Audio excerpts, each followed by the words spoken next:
Imagina por un momento, un silencio tan profundo que ni los ángeles se atreven a respirar.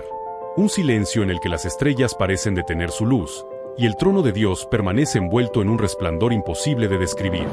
De pronto, ese silencio se rompe, no con un sonido suave, sino con el rugido de una guerra. No es una guerra humana, no es un conflicto que se pueda medir con armas terrenales. Es la guerra que definió el destino del universo.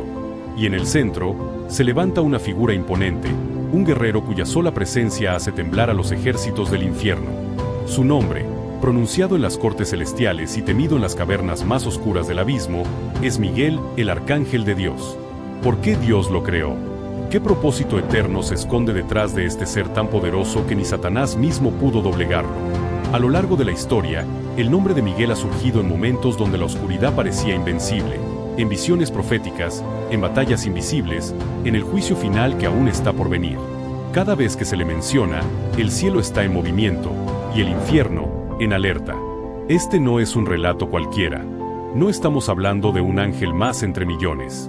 Hablamos del comandante supremo de las huestes celestiales, el defensor de los hijos de Dios, el príncipe que no retrocede, el guerrero que lucha no por gloria personal, sino por la justicia eterna del Creador. Desde la expulsión de Lucifer hasta la última batalla del Apocalipsis, su misión ha sido clara: defender el plan de Dios a cualquier costo. En los próximos minutos, no solo vas a conocer quién es Miguel, vas a entender por qué su existencia es una de las señales más poderosas de que el cielo no está en silencio, y que, incluso en los días más oscuros, hay un ejército listo para moverse en tu favor. Prepárate, porque este viaje no será solo una lección bíblica, será una experiencia que te hará ver el mundo espiritual como nunca antes lo has visto.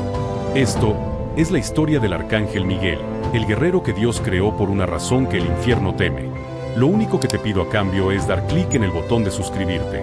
Desde los primeros capítulos de la revelación divina hasta las visiones apocalípticas que describen el fin de todas las cosas, el nombre de Miguel se levanta como un faro en medio de la oscuridad. Su identidad no está envuelta en ambigüedad. Es el príncipe de los ejércitos celestiales, el defensor del pueblo de Dios, el guerrero que no actúa por iniciativa propia, sino por mandato del Altísimo. La Biblia no lo presenta como un mensajero de paz, sino como un ejecutor de la justicia divina, un combatiente que aparece en momentos críticos donde el destino eterno de naciones y almas está en juego. Su nombre, ¿quién como Dios?, no es una simple designación. Es un desafío abierto contra cualquier espíritu de orgullo, rebelión o mentira. Cada vez que su nombre resuena, no solo se recuerda una identidad, se proclama una verdad: ningún ser creado puede compararse con el Creador. Esta declaración, inscrita en su esencia misma, es la espada con la que atraviesa las tinieblas. No lucha para probar su fuerza, sino para demostrar que toda autoridad y gloria pertenecen únicamente a Dios. En Daniel 10, lo encontramos como uno de los príncipes principales, interviniendo en un momento en el que la revelación divina estaba siendo bloqueada por fuerzas espirituales de alto rango. No llega con diplomacia, sino con autoridad para abrir un camino donde la oscuridad había levantado un muro. En Daniel 12:1, se le describe como el gran príncipe que está de parte de los hijos de tu pueblo, y esta definición es más que un título.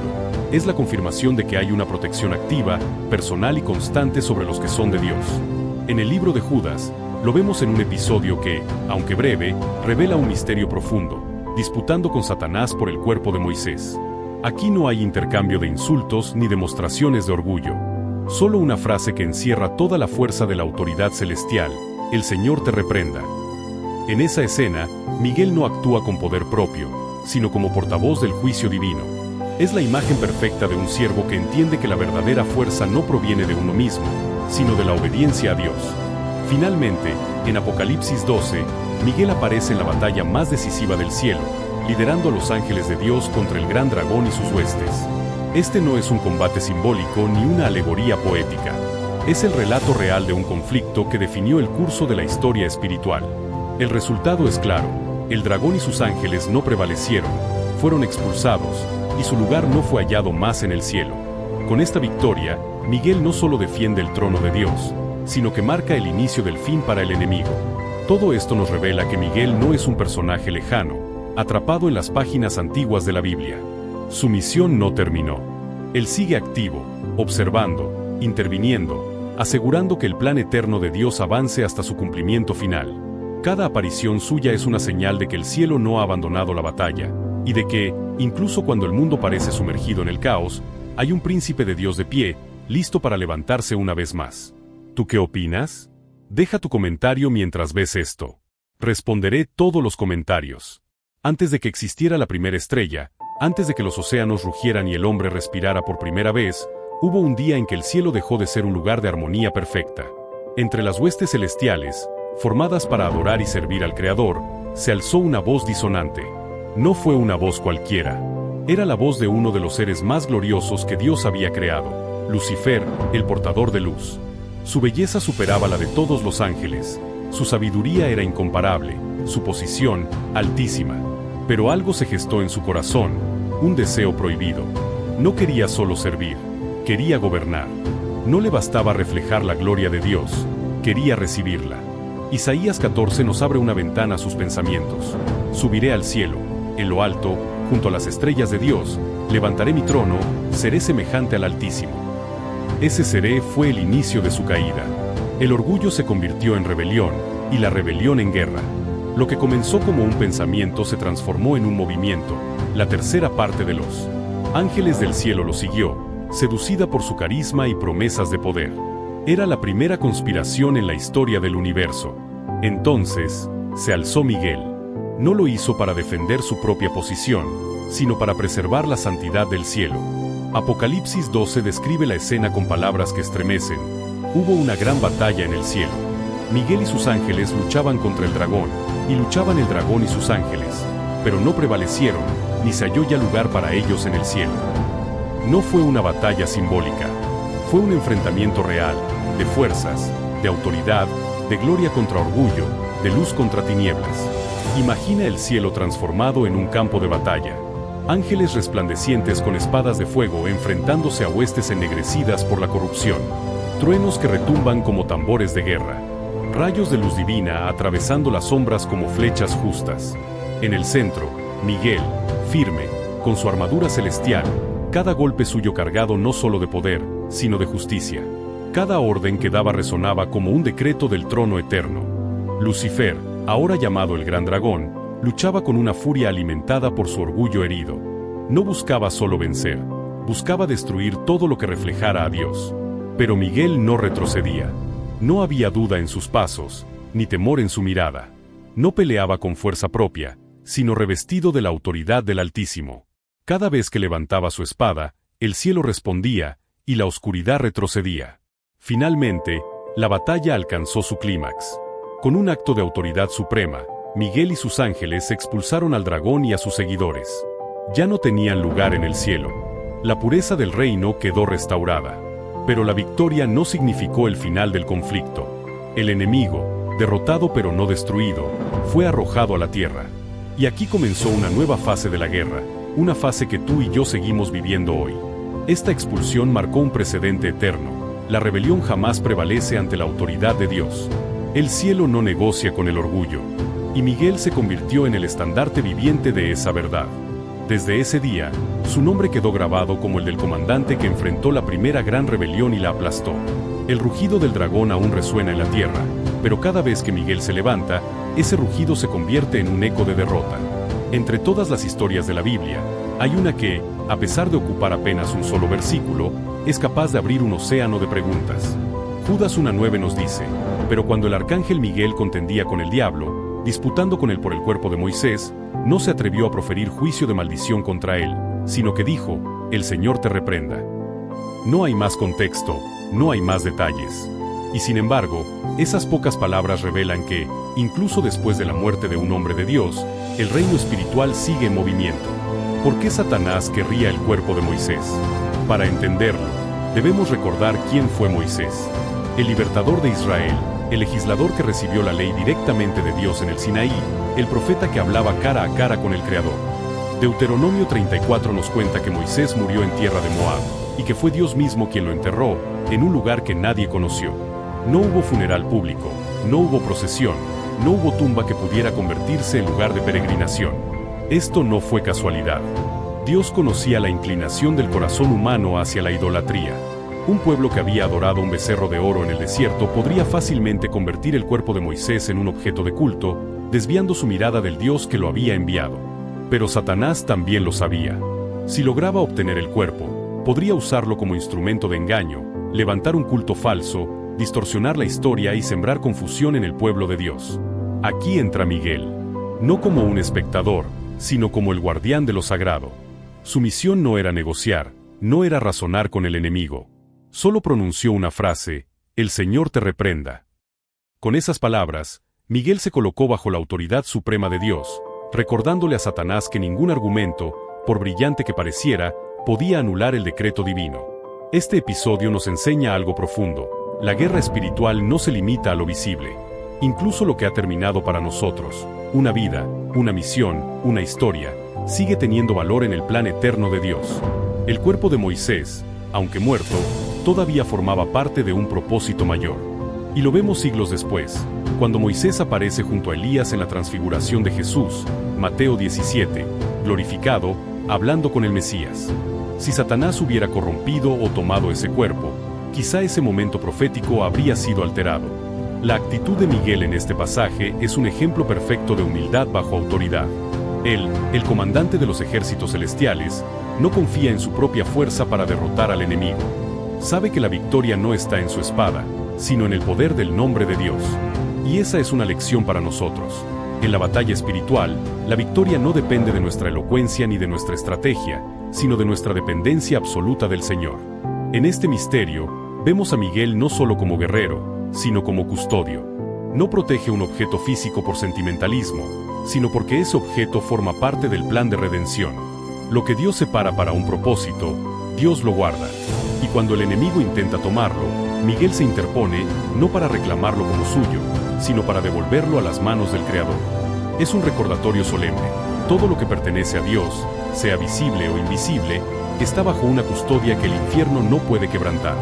Hay un momento en la historia profética en el que el tiempo mismo parece detenerse, y el velo entre lo visible y lo invisible se rasga para mostrar lo que está por venir. Daniel 12:1 nos revela: en aquel tiempo se levantará Miguel, el gran príncipe que está de parte de los hijos de tu pueblo, y será tiempo de angustia, cual nunca fue desde que hubo gente hasta entonces. Pero en aquel tiempo será libertado tu pueblo, todos los que se hallen escritos en el libro. Este no es un pasaje simbólico ni una advertencia vaga. Es una declaración directa de lo que ocurrirá en el clímax de la historia humana. La frase «en aquel tiempo» señala un periodo único, el más oscuro que el mundo haya visto. No se trata de guerras comunes, ni de crisis pasajeras. Se trata de un colapso global, donde las estructuras políticas, económicas y espirituales se tambalearán. La confusión se apoderará de las naciones, la fe de muchos se enfriará, y el engaño será tan sofisticado que incluso los escogidos podrían ser arrastrados, si no fuera porque el cielo interviene. Y en ese momento, Miguel se levanta. No es enviado, no es llamado, se levanta. Esto significa que su acción es impulsada por la urgencia del plan divino. Él reconoce el tiempo. Sabe que el límite ha sido alcanzado, que el silencio del cielo no puede prolongarse más. Su levantarse es un acto de defensa, pero también de liberación. Porque el versículo no solo habla de juicio, sino de rescate: será libertado tu pueblo. No todos, sino todos los que se hallen escritos en el libro. Esto es personal, es selectivo, es un acto que trasciende la geografía y alcanza a todos los que pertenecen al reino, sin importar dónde estén. Para entender la magnitud de este evento, debemos considerar el contexto de Daniel. Él recibió esta visión en un tiempo de exilio, cuando Jerusalén estaba destruida y el pueblo de Dios parecía olvidado. Pero Dios le mostró que había un día marcado en el calendario eterno. Un día en que Miguel volvería a actuar con el mismo poder con el que venció al dragón, con la misma autoridad con la que reprendió a Satanás, pero ahora, en una escala que abarcará toda la tierra. Este tiempo de angustia es también el escenario donde la fidelidad será probada al máximo. Habrá persecución contra los que guarden la verdad, habrá hambre, habrá traiciones, y la presión por rendirse será insoportable para muchos. Pero Miguel estará de pie, no en un lugar simbólico, sino en acción real, protegiendo, guiando y asegurando que cada uno de los que están escritos en el libro de la vida cruce ese tiempo intacto espiritualmente. Aquí hay un detalle poderoso. El texto no dice que Miguel impedirá que venga la angustia. Dice que en medio de la angustia, habrá liberación. Esto nos recuerda que la promesa de Dios no es ausencia de batalla, sino victoria en la batalla. Miguel no es un escudo para evitar el conflicto. Es un guerrero que garantiza que, en el peor momento de la historia, los redimidos no serán olvidados. Y hay algo más que no podemos pasar por alto. El hecho de que tu nombre esté o no en ese libro es la diferencia entre la protección y la exposición al juicio. Esta no es solo una profecía para admirar, es una advertencia para prepararse. Porque cuando Miguel se levante, no será para negociar. Será para ejecutar el plan final. Y ese día, quienes estén bajo su cobertura serán testigos de que el cielo sigue peleando por ellos, incluso cuando el mundo entero parezca haberse rendido a la oscuridad. El eco de las batallas celestiales, las victorias invisibles y las intervenciones divinas en la historia humana alcanzarán su punto máximo en un día que ya está escrito, el regreso glorioso del Hijo de Dios. Y en ese momento único, cuando el cielo se abra y la eternidad irrumpa en el tiempo, la Biblia nos revela que habrá una voz que resonará con una fuerza indescriptible, la voz del arcángel. 1 Tesalonicenses 4:16 nos dice, porque el Señor mismo, con voz de mando, con voz de arcángel, y con trompeta de Dios, descenderá del cielo, y los muertos en Cristo resucitarán primero. Este versículo nos ofrece una imagen que quiebra todo lo que entendemos como realidad física. No será un sonido que se escuche solo con los oídos, será una proclamación que atraviese materia, tiempo y espíritu. Una voz que despierte a los muertos, que rompa las cadenas de la tumba y que declare que la espera ha terminado. Esa voz no será de advertencia, será de victoria. No será para llamar a prepararse, sino para anunciar que el Rey ha llegado y que el juicio está en marcha. Y la Biblia especifica, es voz de arcángel.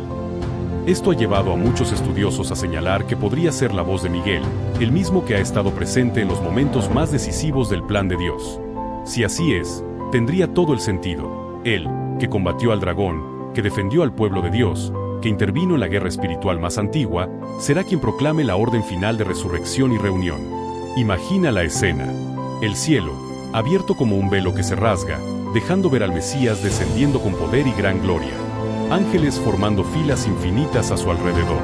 Trompetas resonando como truenos de luz. Y en medio de todo, una voz que sacude montañas, mares y corazones, la voz del arcángel. Esa voz no solo ordenará a los muertos levantarse, sino que marcará el fin del dolor, de la injusticia y de toda obra de las tinieblas. El poder de esa proclamación será absoluto. No habrá resistencia posible. No habrá tumba lo suficientemente profunda ni piedra lo suficientemente pesada que pueda impedir que un hijo de Dios salga a recibir a su Señor. La voz del arcángel, en ese instante, será la llave que abra la puerta de la eternidad para millones de redimidos. Y hay un detalle que no debemos ignorar. Esta intervención será pública. A diferencia de muchas acciones de Miguel, que han ocurrido en el silencio del mundo espiritual, este será un acto que toda la humanidad verá y oirá. Jesús mismo dijo en Mateo 24:27 que su venida será como el relámpago que sale del oriente y se muestra hasta el occidente. Nadie podrá ocultarlo, nadie podrá evitarlo. Ese día, la voz del arcángel será la línea que divida para siempre el tiempo presente y el reino eterno. Para los fieles, será el sonido más hermoso que jamás hayan escuchado. Para los que se resistieron a la verdad, será la confirmación de que la oportunidad ha terminado. Por eso, cada vez que leemos este versículo, deberíamos preguntarnos, ¿estoy preparado para oír esa voz? Porque cuando Miguel hable en ese día, no habrá margen para más decisiones. Será el día en que la historia del pecado se cierre y comience la historia eterna de los que vencieron por la sangre del Cordero. Desde el momento en que Dios llamó a Abraham y le prometió que de su descendencia saldría una nación especial, Israel quedó marcado como un pueblo profético, un hilo conductor en la historia de la salvación. Esa elección no fue un simple privilegio, fue una asignación divina que vendría acompañada de persecución, resistencia y ataques constantes. Y para custodiar esa misión, Dios asignó a un protector celestial único, Miguel, el gran príncipe. Daniel 10:21 nos presenta una afirmación impactante. Pero yo te declararé lo que está escrito en el libro de la verdad, y ninguno me ayuda contra ellos, sino Miguel vuestro príncipe.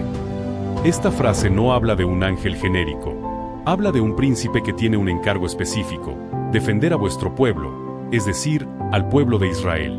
Este no es un rol ocasional, es una misión permanente. A lo largo de siglos de guerras, exilios y amenazas de exterminio, Miguel ha estado presente, no siempre de manera visible, pero sí de forma decisiva. La historia de Israel es la historia de una nación que ha sobrevivido contra toda probabilidad. Imperios han intentado borrarla del mapa: Egipto, Asiria, Babilonia, Roma, y en tiempos modernos, naciones enteras han deseado su destrucción. Sin embargo, la nación sigue en pie. La explicación no está solo en estrategias militares o en acuerdos políticos, está en un plan que trasciende lo humano. Está en la protección activa del cielo, en la intervención de un príncipe angelical que vela para que la promesa de Dios se cumpla. El enemigo sabe que la profecía bíblica coloca a Israel en el centro del escenario final. Sabe que muchas de las promesas de Dios dependen de que Israel esté en el lugar que le fue asignado y en el tiempo señalado. Por eso, su odio hacia esta nación no es solo político o cultural, es espiritual. Si pudiera eliminar a Israel, podría intentar sabotear el cumplimiento de la palabra de Dios. Pero ahí está Miguel, resistiendo cada intento, asegurando que lo que Dios juró permanezca intacto. En la historia bíblica encontramos momentos donde, aunque no se mencione directamente su nombre, la mano de Miguel parece evidente. En la liberación de Israel de Egipto, en la preservación del pueblo durante los años de exilio en Babilonia, en las victorias inexplicables. Contra ejércitos más poderosos, hay indicios de la intervención de ejércitos celestiales. Y cuando llegamos a las profecías del tiempo del fin, Daniel 12 vuelve a mostrar a Miguel levantándose para defender a su pueblo en el momento más crítico de la historia. Esta defensa no significa ausencia de pruebas. Israel ha atravesado sufrimiento inimaginable, desde las ruinas de Jerusalén hasta el holocausto del siglo XX. Pero incluso en esos momentos, el propósito de Dios ha seguido su curso. La existencia misma de Israel en la actualidad es un recordatorio viviente de que la palabra de Dios no falla y de que el protector asignado a esta nación sigue en su puesto. Mirando hacia el futuro, la Biblia revela que Israel será nuevamente el epicentro de un conflicto global. Zacarías 12 profetiza que todas las naciones se reunirán contra Jerusalén, pero también afirma que el Señor defenderá a su pueblo. No sería extraño que, en ese momento, Miguel esté nuevamente en la línea de frente, liderando a las huestes celestiales para cumplir lo que está escrito. Porque su misión no ha cambiado, guardar la integridad de la nación que lleva en sus raíces la promesa del Mesías y que, al final de los tiempos, reconocerá a Jesús como su Señor y Salvador. La defensa profética de Israel es, en última instancia, la defensa del plan de Dios. Y mientras ese plan siga en marcha, Miguel seguirá en posición, asegurando que ninguna fuerza humana ni demoníaca pueda borrar lo que el cielo ha decretado desde la eternidad.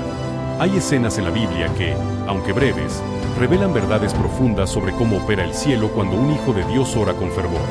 Una de las más impactantes se encuentra en Daniel 10.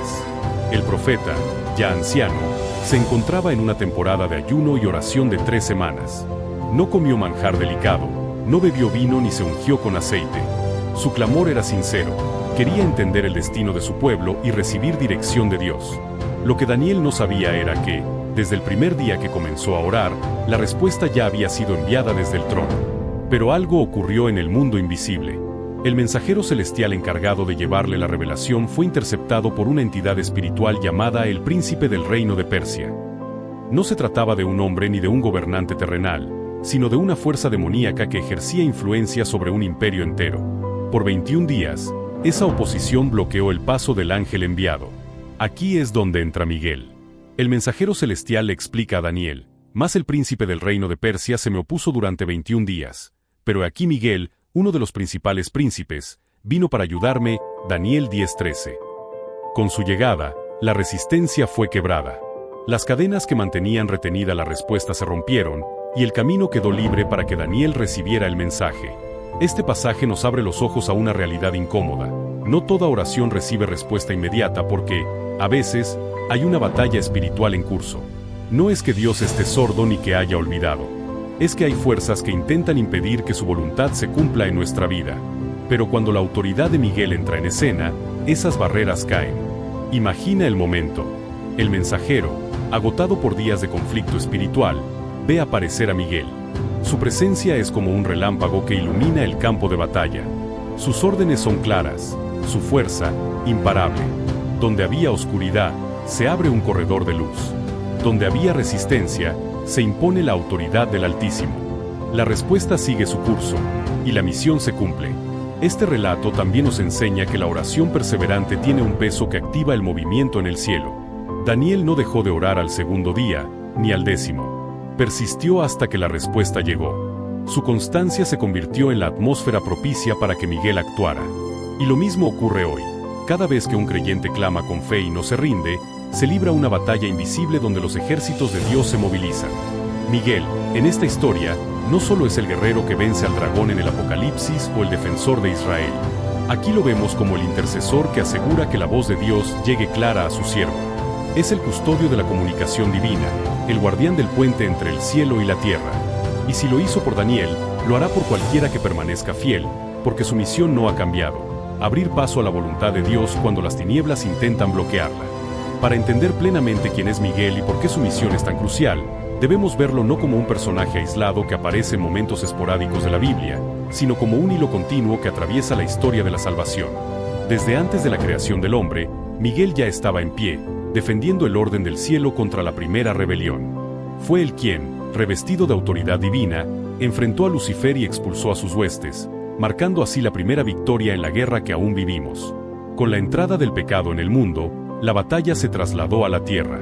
Aquí, Miguel asumió un rol menos visible, pero igual de decisivo. Cada episodio en el que el pueblo de Dios fue preservado de la destrucción, cada momento en el que una palabra profética logró llegar intacta a un profeta, cada victoria inexplicable contra un enemigo superior, tiene la huella de su intervención. Él ha sido, por siglos, el guardián invisible del plan de redención. En el Antiguo Testamento, su presencia se insinúa detrás de los grandes actos de liberación. No solo en las profecías de Daniel o en el misterio del cuerpo de Moisés, sino en los momentos en que el pacto de Dios con Israel estuvo a punto de romperse. Cuando fuerzas espirituales intentaban impedir el nacimiento de la simiente prometida, cuando imperios opresores buscaban aniquilar al pueblo escogido, Miguel estaba allí, asegurando que la línea mesiánica permaneciera intacta hasta la llegada del Salvador. En el Nuevo Testamento, aunque su nombre no se mencione con la misma frecuencia, su misión continúa. La gran guerra espiritual descrita en Apocalipsis 12 no es un evento aislado del pasado o del futuro, es el resumen de su papel a través de toda la historia: enfrentar directamente al adversario para que el reino de Dios avance sin obstáculos definitivos. Cuando la iglesia primitiva comenzó a extender el evangelio en medio de persecución, no estaba sola. Las huestes celestiales, bajo el liderazgo de Miguel, trabajaban para abrir puertas y derribar murallas, tanto físicas como espirituales. Y en el tiempo del fin, su papel alcanzará su clímax. Daniel 12 y 1 Tesalonicenses 4 nos muestran que su intervención será decisiva en los últimos días.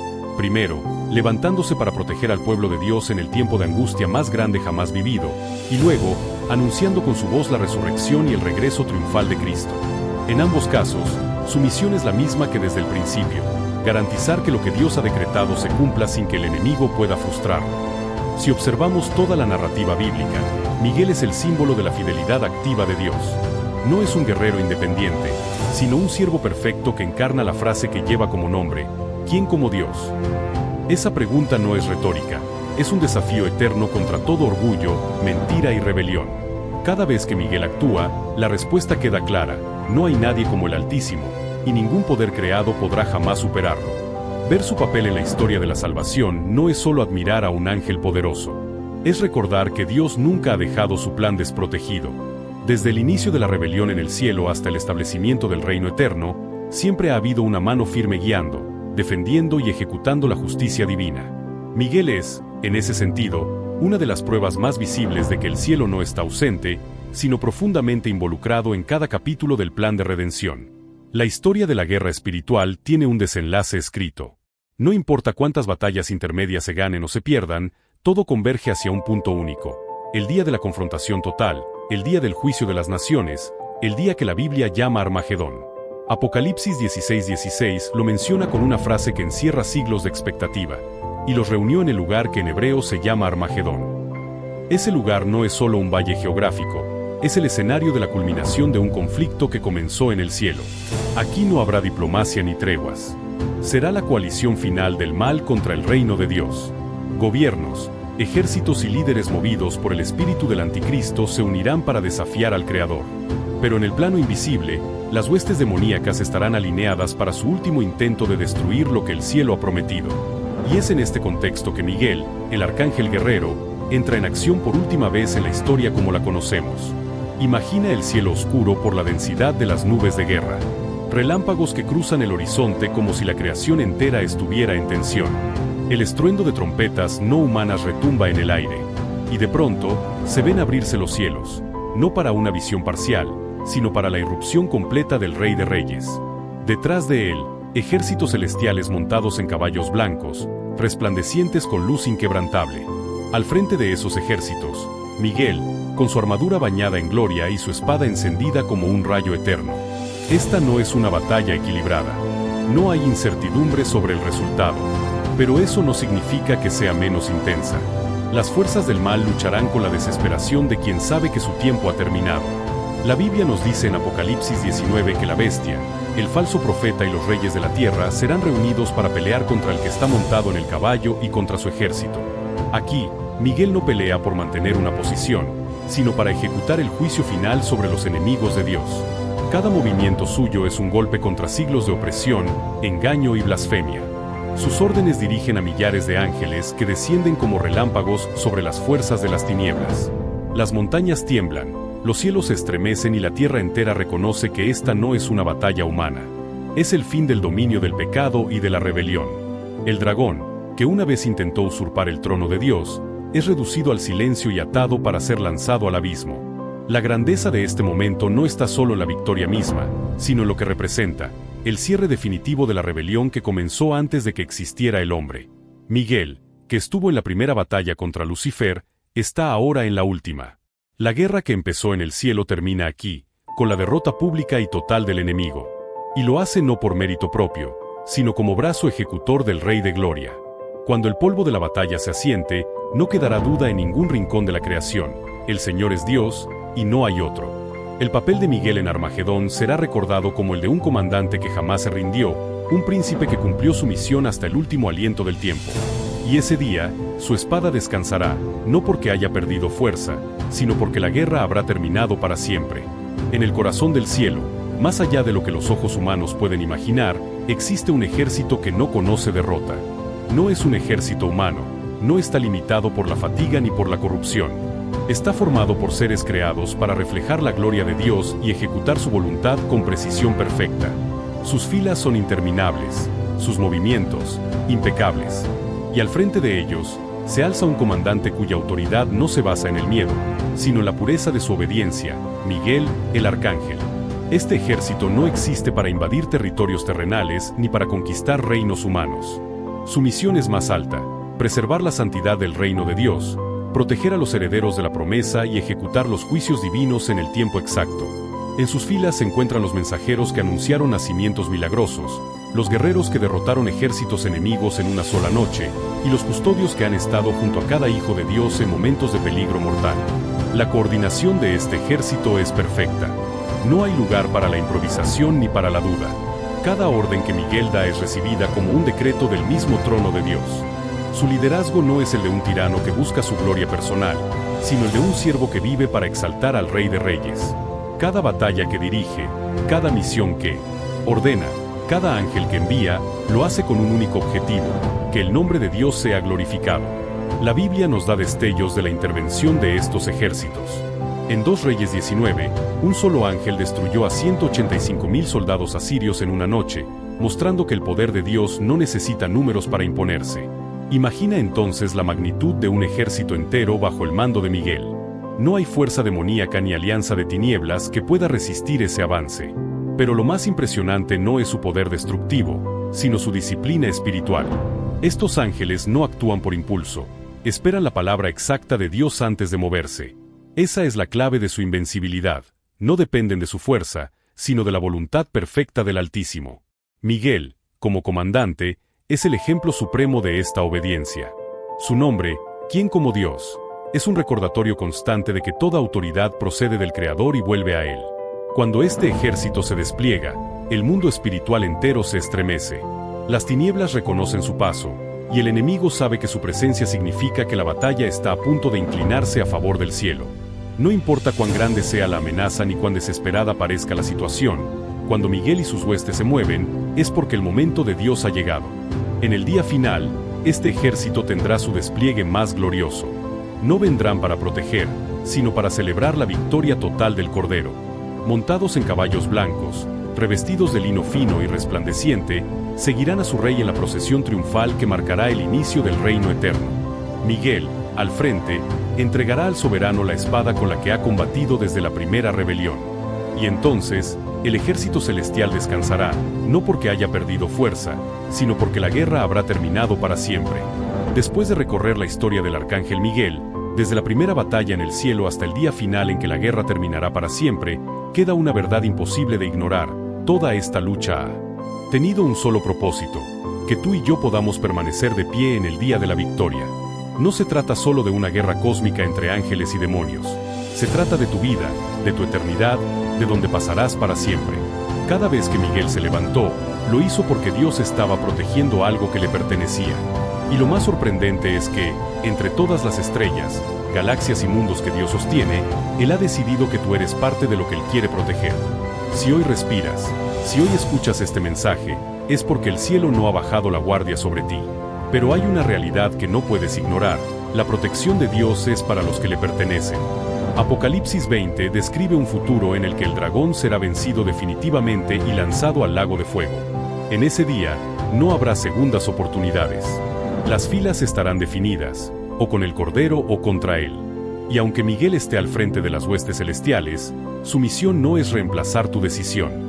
Él pelea por los que ya están inscritos en el libro de la vida, pero tú eres quien decide si tu nombre está ahí o no. Por eso, hoy es el día de elegir. No mañana, no cuando estés listo. Hoy. La voz que te llama no es la de un simple narrador, es la misma voz del Espíritu Santo que te recuerda que todavía hay tiempo, pero que ese tiempo se está acabando. Si sientes que te has alejado, que has dejado enfriar tu fe, o que nunca le has entregado tu vida a Jesús, esta es tu oportunidad. No tienes que tener todas las respuestas, no tienes que ser perfecto. Solo necesitas reconocer que lo necesitas. Jesús murió para que esta guerra tuviera un final con victoria para ti. Su sangre pagó el precio para que puedas estar bajo la cobertura de Dios, la misma que Miguel defiende con su espada. Pero la cobertura no se recibe por herencia ni por tradición, se recibe por fe y entrega personal. Si hoy quieres reconciliarte con Dios o entregar tu vida a Cristo por primera vez, te invito a hacer esta oración desde lo más profundo de tu corazón. Señor Jesús, te entrego mi vida. Reconozco que soy pecador y que necesito tu perdón. Creo que moriste en la cruz por mí y que resucitaste al tercer día. Hoy te acepto como mi único y suficiente Señor y Salvador. Escribe mi nombre en el libro de la vida y no lo borres jamás. Amén. Si hiciste esta oración, escríbelo en los comentarios. Acepto a Jesús. No para que otros te vean, sino para que sea un testimonio público de tu decisión. Y si esta palabra tocó tu corazón, compártela. Porque así como tú la necesitabas hoy, alguien más necesita escucharla antes de que sea demasiado tarde. Recuerda siempre esto: el mismo Dios que creó a Miguel para proteger su plan, te creó a ti para que formes parte de ese plan. No camines solo. No luches solo. Hay un cielo entero peleando por ti. Y cuando el día llegue, cuando suene la voz del arcángel y la trompeta de Dios, que te encuentres listo, de pie, con tu nombre escrito en el libro que el infierno no puede borrar. En todo el universo, entre millones de ángeles creados por Dios, hay uno cuyo nombre es, en sí mismo, una profecía y una sentencia: Miguel. En hebreo, Micael, significa literalmente, ¿quién como Dios? No es una pregunta que espera respuesta, es un desafío eterno, una proclamación que retumba como un trueno en los corredores del cielo y como un martillo contra los muros del infierno. Ese nombre no fue puesto al azar. Cada vez que se pronuncia Miguel en las cortes celestiales, se recuerda el primer principio de todo, que no hay otro como el Altísimo. Y ese recordatorio es, al mismo tiempo, una herida abierta para el orgullo de Satanás, quien cayó precisamente porque quiso ser como Dios. Isaías 14:14. El mismo nombre de Miguel es una afrenta directa contra el pecado original del universo, la autosuficiencia y la soberbia. Imagina la primera vez que Miguel enfrentó a Lucifer. El rebelde, aún cubierto con la gloria que un día tuvo, proclamaba sus intenciones de ascender sobre las estrellas de Dios. Frente a él, Miguel no necesitó presentar argumentos extensos ni discursos elaborados. Su propio nombre era su espada: ¿quién como Dios? Esa frase no deja espacio para el orgullo. No deja espacio para la rebelión. Es la respuesta eterna a todo intento de usurpar la gloria del Creador. Este significado profético es lo que convierte a Miguel no solo en un guerrero, sino en un estandarte vivo. Cada vez que se mueve, cada batalla que libra, cada vez que se menciona en la Escritura, su misma identidad recuerda a todas las criaturas que Dios es único, soberano y sin comparación. Miguel no es solo un defensor del pueblo de Dios, es un defensor de la verdad más fundamental del universo. Pero su nombre también tiene implicaciones profundas para nosotros. El orgullo que derribó a Lucifer es el mismo que amenaza a los hombres y mujeres hoy. El deseo de vivir independientes de Dios, de decidir lo que está bien o mal según nuestro propio criterio, es una repetición en miniatura de la rebelión original. Cada vez que Miguel actúa, su misión es recordarle al mundo que no hay trono que pueda competir con el del Altísimo. El eco de quién como Dios resuena a través de toda la Biblia. Lo vemos en el cántico de Moisés después de la liberación en el Mar Rojo: ¿quién como tú, oh Jehová, entre los dioses? Éxodo 15:11. Lo escuchamos en las palabras de David en los Salmos, exaltando que no hay otro que se compare. Lo sentimos en la proclamación de los profetas cuando declaran que las naciones son como nada ante él. Miguel, con su nombre, encarna esa verdad, no como una idea teológica abstracta, sino como una realidad que aplasta cualquier intento de usurpación. En la guerra espiritual, los nombres tienen peso. No es casualidad que Dios cambie nombres en momentos decisivos: Abraham a Abraham, Jacob a Israel, Simón a Pedro, Saulo a Pablo. El nombre no solo identifica, sino que marca un destino, una misión. Y en el caso de Miguel, su nombre es su arma. Enfrenta la mentira con la verdad encapsulada en su identidad. Cuando se presenta ante Satanás en Judas 1:9, no necesita enumerar razones para impedir que el diablo tome el cuerpo de Moisés. Solo pronuncia: el Señor te reprenda, y detrás de esas palabras está la autoridad de su nombre. Nadie puede compararse con Dios, y mucho menos usurpar lo que le pertenece. El orgullo, raíz de toda rebelión, tiembla ante esa declaración. Y ese es uno de los motivos por los que Miguel es tan temido en el reino de las tinieblas. Su presencia misma es una acusación constante contra todo espíritu que busque elevarse más allá de su lugar asignado. Su nombre es un recordatorio perpetuo de que la soberanía de Dios es incuestionable. En nuestras vidas, esta verdad también es un arma. Cada vez que el orgullo intenta infiltrarse, cuando creemos que podemos vivir sin oración, que no necesitamos la dirección de Dios, que nuestras fuerzas son suficientes, debemos recordar y proclamar: ¿quién como Dios? No hay título, logro o posesión que pueda darnos la seguridad que solo Él ofrece. Y así como Miguel vence por la autoridad del Altísimo, nosotros vencemos cuando nos sometemos a esa misma autoridad. El nombre de Miguel también actúa como un sello de fidelidad. Desde la primera batalla en el cielo hasta la última en Armagedón, Miguel nunca ha buscado su propia gloria. Cada victoria que ha obtenido, cada enemigo que ha derrotado, cada intervención que ha realizado, ha sido para exaltar al Creador. Esto contrasta radicalmente con la actitud de Lucifer, que buscó engrandecerse a sí mismo. Esa diferencia de corazón es lo que marca la línea entre la luz y la oscuridad, entre el reino de Dios y el reino del enemigo. Podríamos decir que ¿quién como Dios? No es solo un nombre, sino un código de vida para todos los que sirven al Altísimo. Es la respuesta que deberíamos dar a cada tentación de orgullo, a cada pensamiento de autosuficiencia, a cada propuesta que nos lleve a apartarnos de la voluntad de Dios. Y es, sobre todo, la proclamación que preparará nuestro corazón para el día en que toda rodilla se doble y toda lengua confiese que Jesucristo es el Señor. En el cielo, cada vez que el nombre de Miguel se menciona, las huestes angelicales recuerdan la victoria de la fidelidad sobre la rebelión. En la tierra, cada vez que lo pronunciamos con entendimiento, declaramos que no nos postraremos ante otro trono que no sea el de Dios. Y en el infierno, ese nombre sigue siendo un aguijón que recuerda una derrota que no puede revertirse. Por eso, cuando en el tiempo del fin Miguel se levante para defender a los hijos de Dios, su nombre resonará no solo como un identificador, sino como una sentencia: ¿quién como Dios? Será un rugido que recorrerá la eternidad, recordando que la gloria no se comparte, que la soberanía no se negocia y que la victoria ya está asegurada para los que permanecen bajo el gobierno del Rey Eterno. La Biblia canónica nos ofrece apenas un puñado de referencias directas a Miguel, pero estas son suficientes para mostrar su papel como guerrero, protector y mensajero del juicio divino. Sin embargo, no son las únicas fuentes que hablan de él. A lo largo de la historia, tradiciones judías, cristianas y hasta islámicas han preservado relatos, algunos basados en visiones y testimonios antiguos, otros en escritos apócrifos, que describen intervenciones de Miguel en momentos clave de la humanidad.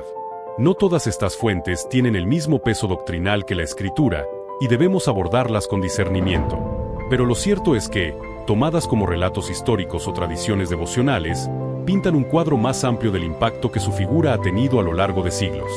Una de las fuentes más ricas en este sentido es el *** libro de Enoc ***, un texto antiguo que, aunque no forma parte del canon bíblico protestante, sí aparece en la tradición etíope y era conocido por la iglesia primitiva.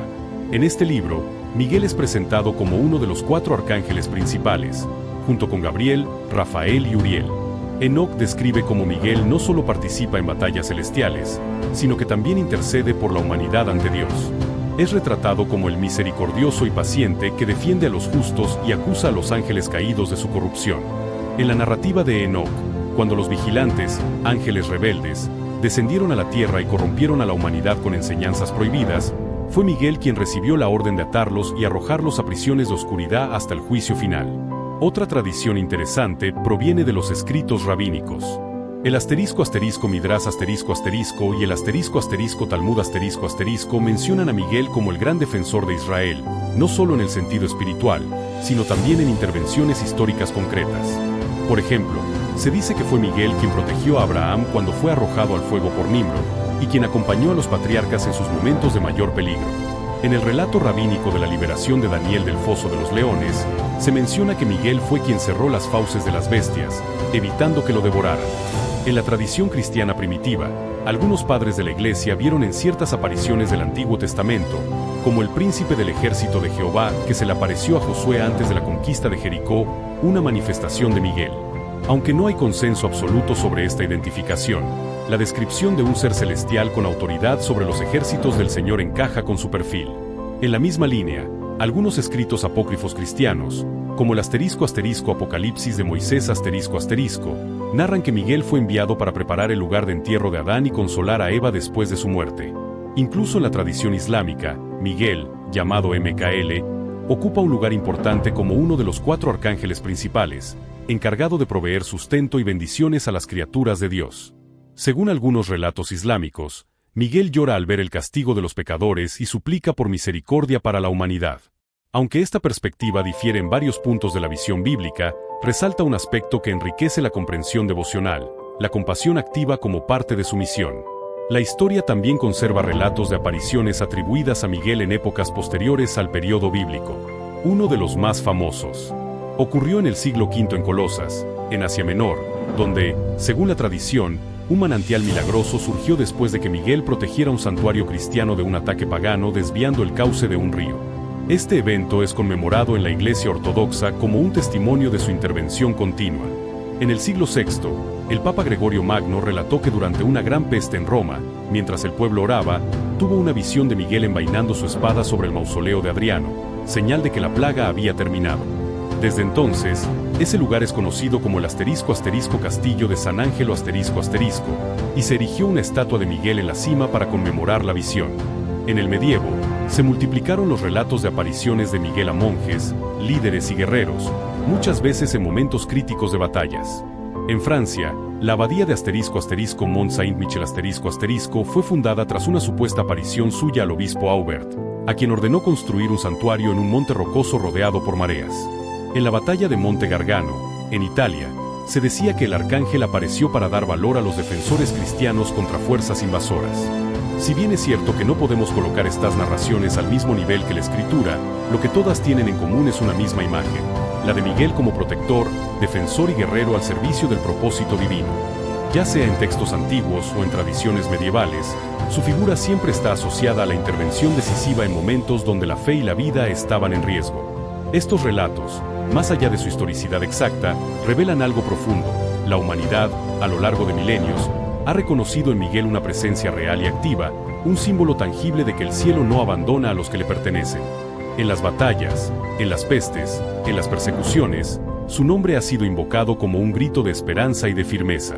Para nosotros hoy, conocer estas tradiciones no es para fundamentar nuestra fe en ellas, sino para recordar que la misión de Miguel no terminó con los últimos versículos de la Biblia.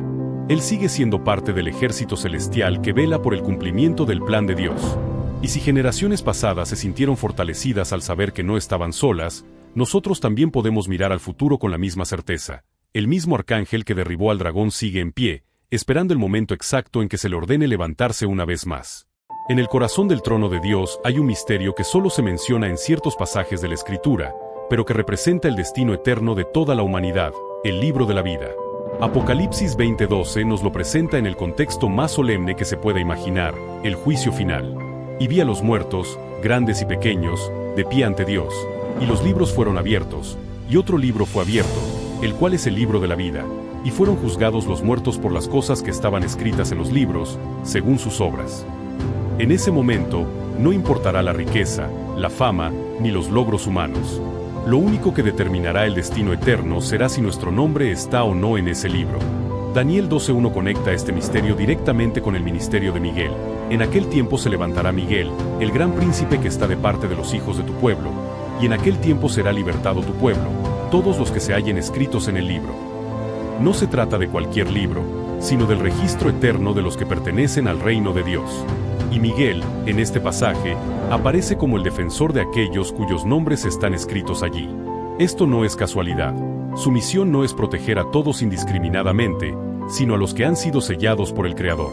Podemos imaginar esta escena en el plano espiritual, el libro de la vida custodiado en el lugar más sagrado del cielo, no como un objeto físico de papel y tinta, sino como un registro vivo que refleja la identidad espiritual de cada persona. No es un archivo que pueda ser manipulado ni falsificado. Cada nombre inscrito allí es el fruto de la obra redentora de Cristo y del sello del Espíritu Santo.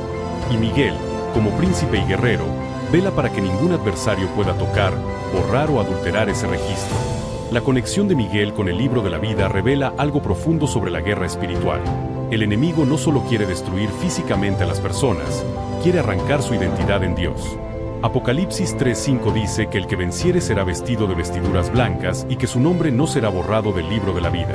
Esto implica que el enemigo busca, de todas las maneras posibles, que el nombre de una persona sea removido de ese registro. Y aquí entra Miguel, no como juez, porque esa autoridad pertenece a Cristo, sino como guardián, asegurando que lo que ha sido sellado por Dios no pueda ser arrebatado por la fuerza. Este papel protector lo podemos comparar con lo que ya vimos en Judas 1:9, donde Miguel defendió el cuerpo de Moisés. Allí protegía un elemento físico con valor profético, aquí protege algo infinitamente más valioso, el destino eterno de las almas. Su vigilancia no es pasiva. Cuando el enemigo acusa, como lo vemos en Apocalipsis 12:10, el acusador de nuestros hermanos, el que los acusaba delante de nuestro Dios día y noche, Miguel está presente como testigo de la fidelidad de Dios y como ejecutor de su justicia en defensa de los santos. En la tradición bíblica, los libros representan no solo registros, sino testigos. El libro de la vida no es un mero inventario de nombres, es un testimonio vivo de la obra de gracia en cada persona. Cada página, por así decirlo, está escrita con la sangre del Cordero.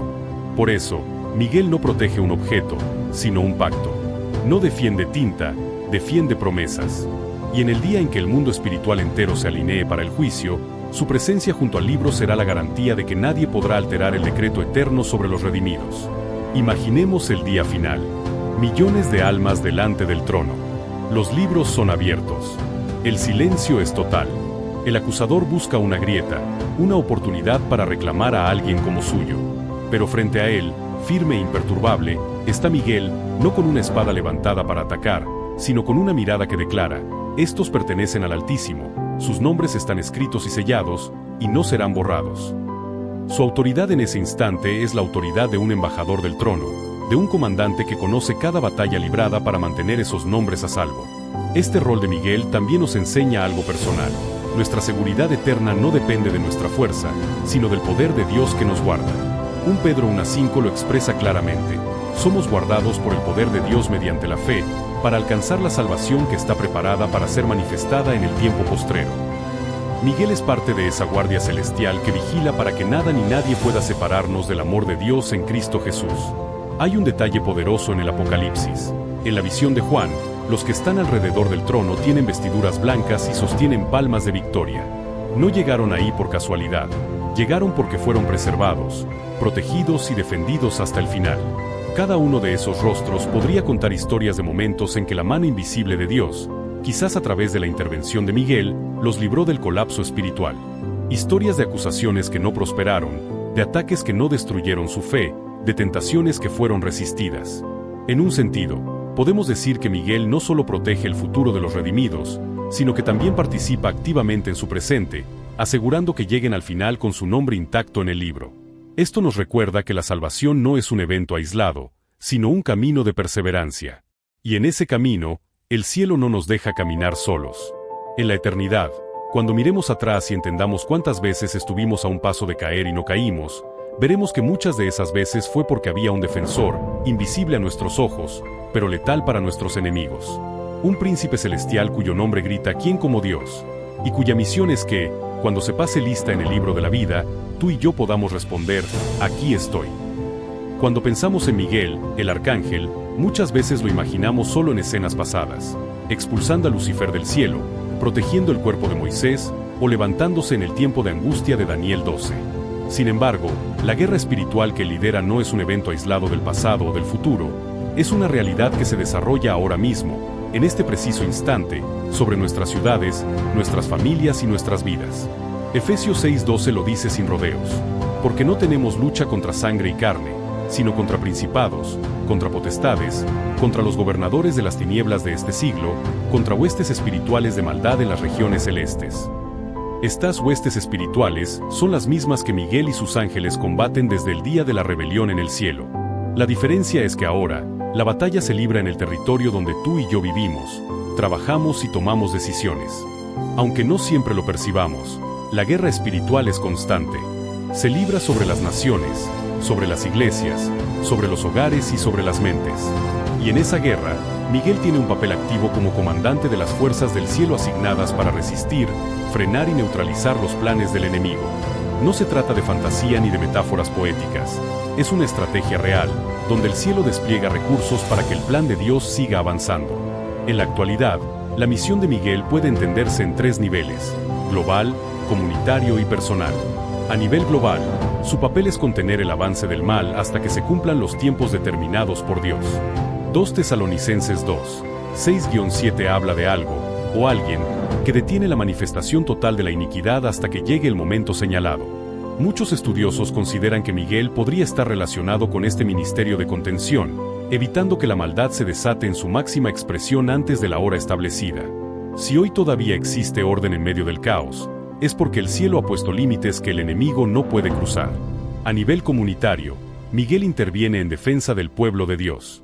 Así como fue el gran príncipe que está de parte de los hijos de tu pueblo en Daniel, hoy sigue protegiendo a las comunidades de fe. No todas las batallas se ven en el plano físico. Muchas se ganan en el ámbito espiritual antes de que el peligro se materialice. Una iglesia que persevera en un lugar hostil, un ministerio que avanza a pesar de la oposición, una obra misionera que rompe barreras, son señales de que hay un respaldo invisible trabajando detrás. A nivel personal, Miguel y las huestes bajo su mando participan en la protección de los creyentes que permanecen firmes en la fe. No significa que no enfrentemos pruebas o ataques, sino que no estamos solos en ellos. Hebreos 1:14 describe a los ángeles como espíritus ministradores, enviados para servicio a favor de los que serán herederos de la salvación. Miguel, como líder, coordina esa protección estratégica. Cuando una tentación no logra doblegarte, cuando un accidente se evita por segundos, cuando una palabra de dirección llega en el momento exacto, tal vez estés viendo los resultados de una intervención invisible. Pero hay un aspecto clave que no podemos ignorar. Miguel no actúa de forma independiente, responde a la autoridad de Dios. Esto significa que su intervención está ligada a nuestra alineación con el reino. Un creyente que vive lejos de Dios, en rebeldía o indiferencia, no puede esperar el mismo nivel de cobertura que uno que vive bajo la autoridad de Cristo. Santiago 4:7 lo resume así: someteos, pues, a Dios, resistid al diablo, y huirá de vosotros. Someterse a Dios es colocarse bajo la cobertura donde Miguel y las huestes celestiales actúan. En la guerra espiritual actual, la intercesión de Miguel se manifiesta de formas que muchas veces pasan desapercibidas. Por ejemplo, en la contención de planes de destrucción a gran escala que jamás llegamos a conocer, en la confusión sembrada en campamentos enemigos para que sus ataques se vuelvan ineficaces, en la protección de líderes espirituales que enfrentan ataques directos del reino de las tinieblas. Estas no son historias de leyendas, son realidades que se han repetido a lo largo de la historia de la Iglesia y que siguen ocurriendo. Un ejemplo cercano a nuestra época fue contado por misioneros en zonas de persecución. Algunos relatan que, en noches donde grupos hostiles planeaban atacar congregaciones cristianas, los atacantes se detuvieron porque dijeron haber visto hombres altos vestidos de blanco rodeando el lugar. Los creyentes no vieron nada, pero entendieron que había protección celestial. ¿Quién podría liderar tal despliegue? El comandante del ejército celestial, Miguel. Esto nos lleva a un punto crucial. Aunque Miguel y los ángeles pelean por el pueblo de Dios, la victoria se afirma cuando nosotros hacemos nuestra parte. Oración, obediencia y fe son las armas que activan y sostienen la intervención divina. Daniel recibió ayuda cuando perseveró en oración durante 3 semanas. No se rindió, y su constancia abrió la puerta para que Miguel rompiera el bloqueo espiritual. Lo mismo ocurre hoy. La oración persistente de un creyente de una familia o de una iglesia puede inclinar el curso de una batalla invisible. También debemos entender que Miguel no es objeto de adoración. Su misión no es que su nombre sea exaltado, sino que el nombre de Dios sea glorificado. En Apocalipsis 19:10, cuando Juan intenta adorar a un ángel, éste lo detiene y le dice: «Mira, no lo hagas, adora a Dios». Miguel representa ese mismo espíritu. Toda su fuerza, toda su estrategia y toda su gloria se subordinan al propósito del Altísimo. En conclusión, la guerra espiritual de hoy no es menos intensa que la de los tiempos bíblicos. De hecho, Jesús mismo advirtió que, a medida que nos acercamos al fin, por haberse multiplicado la maldad, el amor de muchos se enfriará. Mateo 24:12.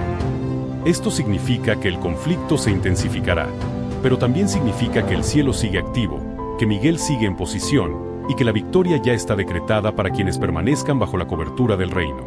La pregunta es, ¿estamos viviendo conscientes de esta guerra? ¿Estamos usando las armas que Dios nos dio? ¿O estamos caminando como si el conflicto no existiera? Porque, nos demos cuenta o no, Miguel ya está peleando. Y si nos alineamos con el Creador, podemos tener la certeza de que, mientras dure esta batalla, no pelearemos solos. En la historia de la salvación, hay nombres que se mencionan una y otra vez, y cada vez que lo hacen, el peso de su misión resuena como un eco en la eternidad.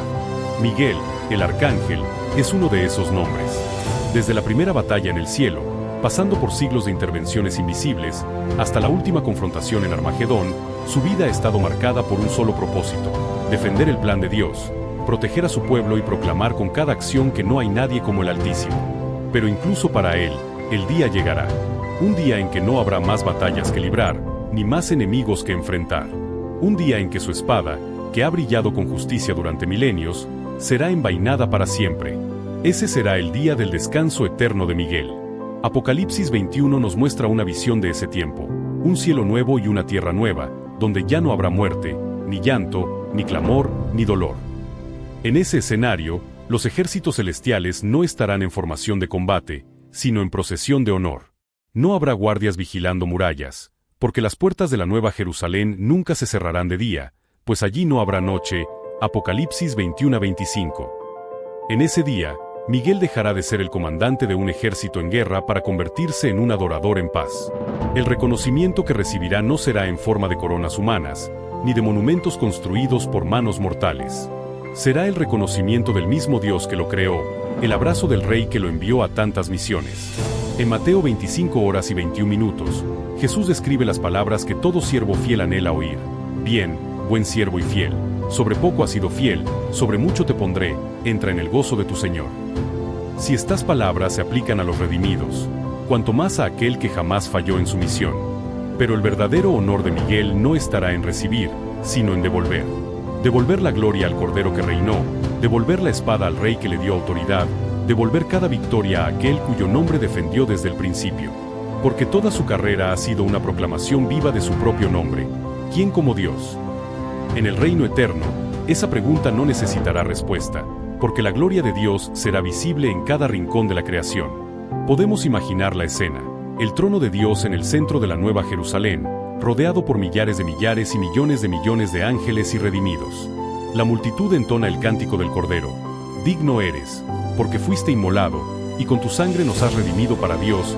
Apocalipsis 5:9. Entre esa multitud, Miguel se inclina, no como un general ante su ejército, sino como un adorador entre millones. La guerra habrá terminado, pero su amor por el Rey será el mismo.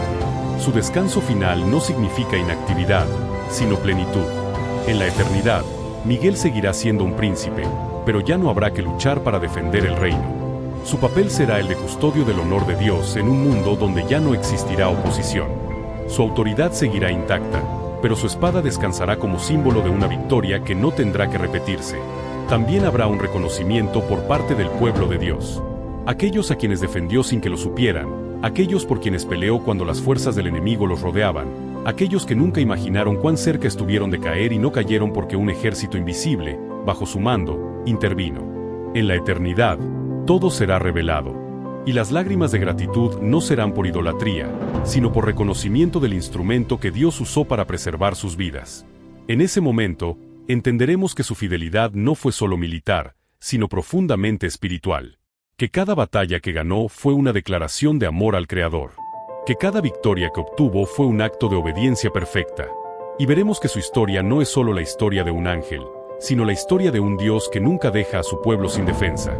Miguel no tendrá un descanso porque esté cansado, los ángeles no se fatigan como nosotros, sino porque su propósito se habrá cumplido en plenitud. La razón de su existencia, desde antes de la creación del hombre, habrá llegado a su clímax, el reino de Dios establecido para siempre, sin enemigos que amenacen su paz. En la eternidad, su nombre seguirá teniendo el mismo significado, ¿quién como Dios? Pero ya no será un desafío contra el orgullo, sino un canto de adoración eterna. Un canto que resonará desde el trono hasta los confines del nuevo universo, recordando por siempre que no hay nadie como el Altísimo. Y así, el comandante que nunca fue derrotado se convertirá en el adorador que nunca dejará de cantar. El príncipe guerrero se transformará en príncipe de paz.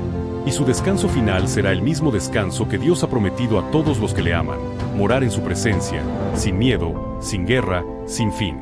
Haz clic en el video que aparece en pantalla para aprender más. No olvides suscribirte al canal. Nos vemos en la próxima.